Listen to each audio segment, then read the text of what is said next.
Students, ये Sanskriti IAS YouTube channel का PT think and solve programme है। इस प्रोग्राम के अंतर्गत प्रत्येक दिन यूपीएससी और स्टेट पीसीएस से संबंधित 5 प्रश्न व्याख्या सहित उत्तर के साथ आपको दिए जाएंगे। हमें आशा है कि ये प्रोग्राम आपकी तैयारी में मददगार साबित होगा। तो चलिए शुरू करते हैं आज के अपने प्रश्नों को। विश्व स्वास्थ्य दिवस के संदर्भ में निम्नलिखित कथनों पर विचार करें। पहला, इसका आयोजन प्रत्येक वर्ष 7 अप्रैल को विश्व स्वास्थ्य संगठन के तत्वाधान में किया जाता है। दूसरा, इसे विश्व स्वास्थ्य संगठन के स्थापना दिवस पर आयोजित किया जाता है, जिसका गठन वर्ष 1948 में किया गया था। उपयुक्त में से कौन से कथन सही है? ए केवल 1, बी केवल 2, सी केवल 1 और 2 दोनों, डी ना तो 1 ना ही 2।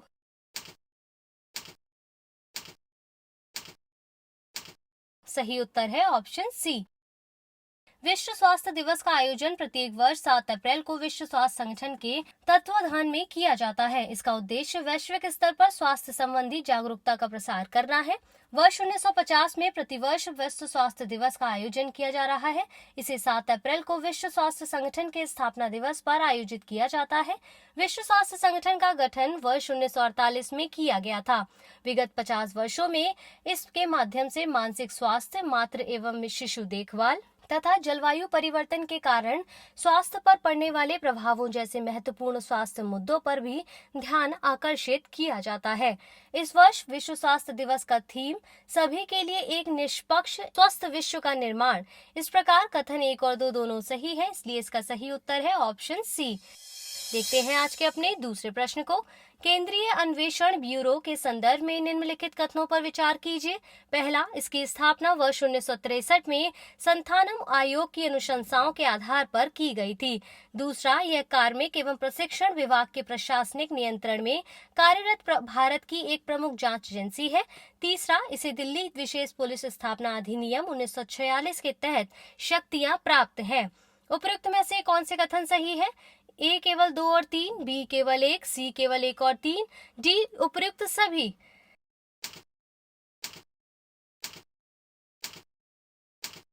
सही उत्तर है ऑप्शन डी। उच्चतम न्यायालय ने सरकार से केंद्रीय अन्वेषण ब्यूरो के निदेशक पद पर अंतरिम नियुक्तियां नहीं करने को कहा है। कॉमन कॉज द्वारा दायर याचिका की सुनवाई के दौरान उच्चतम न्यायालय ने ये टिप्पणी दी है। 2 फरवरी 2021 को ऋषि कुमार शुक्ला की सेवानिवृत्ति के पश्चात अंतरिम सीबीआई निदेशक के रूप में प्रवीण सिन्हा को नियुक्त किया गया है, जिस पर आपत्ति जताते हुए यह याचिका दायर की गई थी। याचिका में कहा गया था कि सरकार उच्च शक्ति चयन समिति, जिसमें प्रधानमंत्री, मुख्य न्यायाधीश तथा विपक्ष के नेता शामिल हैं, के माध्यम से एक नियमित निदेशक नियुक्त करने में विफल रही। कॉमन कॉज का तर्क है कि वर्ष 1946 अधिनियम की वैधानिक योजना में कार्यकारी आदेश के माध्यम से अंतरिम नियुक्ति की परिकल्पना नहीं की गई थी। केंद्रीय अन्वेषण ब्यूरो को कार्यकारी या राजनीतिक शक्तियों से स्वतंत्र होकर कार्य करना चाहिए। इसी कारण एक उच्चाधिकार प्राप्त समिति इसके निदेशक का चयन करती है।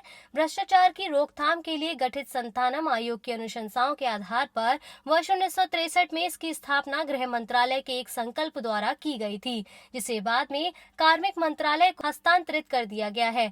इसका मुख्यालय नई दिल्ली में स्थित है। केंद्रीय अन्वेषण ब्यूरो कार्मिक लोक शिकायत एवं पेंशन मंत्रालय के तहत कार्मिक एवं प्रशिक्षण विभाग के प्रशासनिक नियंत्रण के कार्यरत भारत की एक प्रमुख जांच एजेंसी है। इसे दिल्ली विशेष पुलिस स्थापना अधिनियम 1946 के तहत शक्तियां प्राप्त हैं। इसे मूलतः रिश्वतखोरी, सरकारी भ्रष्टाचार आदि की जांच के लिए गठित किया गया था। वर्ष 1965 में इसके क्षेत्राधिकार को भारत सरकार द्वारा लागू केंद्रीय कानूनों के उल्लंघन की जांच, बहुराज्य संगठित अपराध, बहु एजेंसी या अंतर्राष्ट्रीय मामलों की जांच के लिए विस्तारित कर दिया गया था। इस प्रकार कथन 1, 2 और 3 सही है, इसलिए इसका सही उत्तर है ऑप्शन डी। देखते हैं आज के अपने तीसरे प्रश्न को। अधिकरण के संदर्भ में निम्नलिखित कथनों पर विचार कीजिए। पहला, 42वें संविधान संशोधन अधिनियम के माध्यम से इसे संविधान के भाग 14 क में शामिल किया गया है। दूसरा, प्रशासनिक तथा कर संबंधी विवादों का निवारण करने हेतु इन्हें अर्ध न्यायिक शक्तियां प्रदान की गई हैं। तीसरा, अनुच्छेद 323 क में प्रशासनिक तथा 323 ख में अन्य विषयों से संबंधित अधिकरणों के गठन का प्रावधान किया गया है। उपयुक्त में से कौन से कथन सही नहीं है? ए केवल 1, बी केवल 2 और 3, सी केवल 3, डी उपयुक्त में से कोई नहीं।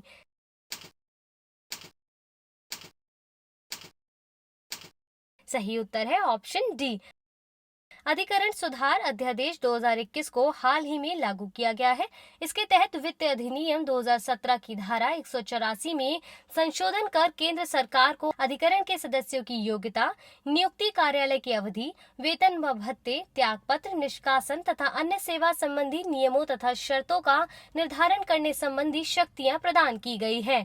इस अध्यादेश के माध्यम से कुछ अधिकरण प्राधिकारियों को वित्त अधिनियम के दायरे से बाहर किया गया है, जैसे airport authority of India act 1994 के तहत स्थापित एयरपोर्ट अथॉरिटी ट्रिब्यूनल, ट्रेडमार्क अधिनियम 1999 के तहत स्थापित अपीलीय बोर्ड, आयकर अधिनियम 1961 के तहत स्थापित अग्रिम आदेश प्राधिकरण, सिनेमेटोग्राफ अधिनियम 1952 के तहत स्थापित फिल्म प्रमाणन अपीलीय न्यायाधिकरण आदि। अध्यादेश के माध्यम से कुछ मौजूदा अपीलीय अधिकरणों को प्रतिस्थापित कर उनका कार्य अन्य मौजूदा न्यायिक निकायों को हस्तांतरित कर दिया गया है। इसके तहत उपभोक्ता संरक्षण अधिनियम 2019 के तहत स्थापित राष्ट्रीय उपभोक्ता विवाद निवारण आयोग तथा पूर्ववर्ती उपभोक्ता संरक्षण अधिनियम 1986 के तहत स्थापित राष्ट्रीय उपभोक्ता विवाद निवारण आयोग को भी प्रतिस्थापित किया गया है। अधिकरणों को प्रशासनिक तथा कर संबंधी विवादों को हल करने के लिए एक अर्ध न्यायिक निकाय के रूप में गठित किया जाता है। गौरतलब है कि ये मूल संविधान का भाग नहीं थे। इन्हें 42वें संविधान संशोधन अधिनियम के माध्यम से संविधान में शामिल किया गया था। 42वें संविधान संशोधन अधिनियम के माध्यम से संविधान में भाग 14 का जोड़ा गया, जिसका शीर्षक अधिकरण है। इस भाग में 2 अनुच्छेद 323 क तथा 323 ख शामिल है। प्रशासनिक अधिकरणों से संबंधित अनुच्छेद 323 क में लोक सेवकों की नियुक्ति तथा सेवा शर्तों से संबंधित विवादों को हल करने हेतु प्रावधान शामिल है, जबकि अनुच्छेद 323 ख में अन्य विषयों जैसे कराधान, औद्योगिक श्रम एवं विवाद, विदेशी मुद्रा तथा आयात निर्यात, भूमि सुधार, खाद्य सामग्री, नगर संपत्ति की अधिकतम सीमा, संसद एवं राज्य विधानमंडलों के लिए निर्वाचन, किराया, उनका विनियमन एवं नियंत्रण तथा किराए संबंधी विवाद आदि का समाधान करने हेतु अधिकरणों के गठन से संबंधित प्रावधान किए गए हैं। इस प्रकार उपयुक्त सभी कथन सही है, इसलिए इसका सही उत्तर है ऑप्शन डी। देखते हैं आज के अपने चौथे प्रश्न को। निम्नलिखित कथनों पर विचार कीजिए। पहला, शीलाक्ष्या ब्रह्मपुत्र की एक सहायक नदी है जिसे लखिया नदी के नाम से भी जाना जाता है। दूसरा, नारायणगंज शहर के पूर्व की ओर प्रवाहित होने के पश्चात यह धल्लेश्वरी में मिल जाती है। उपयुक्त में से कौन से विकल्प सही है? ए केवल 1, बी केवल 2, सी केवल 1 और 2, डी उपयुक्त में से कोई नहीं।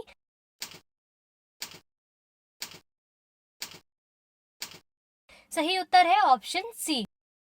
बांग्लादेश के नारायणगंज में 50 यात्रियों को ले जा रही एक नौका मालवाहक जहाज से टकराकर शीतलाक्ष्या नदी में डूब गई, जिससे लगभग 26 लोग मारे गए। शीतलाक्ष्या ब्रह्मपुत्र की एक सहायक नदी है जिसे लखिया नदी के नाम से भी जाना जाता है। यह नदी ब्रह्मपुत्र से निकलकर गाजीपुर जिले के टोके में 2 धाराओं में विभाजित हो जाती है। इसकी दक्षिण पश्चिम की ओर प्रवाहित होने वाली धारा को बानर नाम से जाना जाता है। लगपुर की ओर प्रवाहित शीतलाक्ष्या कलगाचिया के समीप धल्लेश्वरी में मिलने से पूर्व मध्य बंगाल के नारायणगंज शहर के पूर्व दिशा की ओर प्रवाहित होती है। यह नदी वर्षभर नौगम्य है तथा इसमें कुछ मात्रा में अपरदन की प्रवृत्ति दिखाई देती है। प्राचीन काल में भारत का प्रसिद्ध मलमल उद्योग इस नदी के किनारे विकसित हुआ था। वर्तमान में अदमजी, जूट मिल सहित कई भारी उद्योग इस नदी के तट पर अवस्थित है। इस प्रकार उपयुक्त दोनों कथन सही है, इसलिए इसका सही उत्तर है ऑप्शन सी। देखते हैं आज के अंतिम प्रश्न को। निम्नलिखित कथनों पर विचार करें। पहला, भारत का सबसे बड़ा तैरता हुआ सौर ऊर्जा संयंत्र तेलंगाना के रामागुंडम में स्थापित किया जा रहा है। दूसरा, विश्व का सबसे बड़ा सौर ऊर्जा संयंत्र मध्य प्रदेश में नर्मदा नदी पर ओंकेश्वर बांध पर स्थापित किया जा रहा है। उपयुक्त में से कौन से कथन सही है? ए केवल 1, बी केवल 2, सी 1 और 2 दोनों, डी उपयुक्त में से कोई नहीं।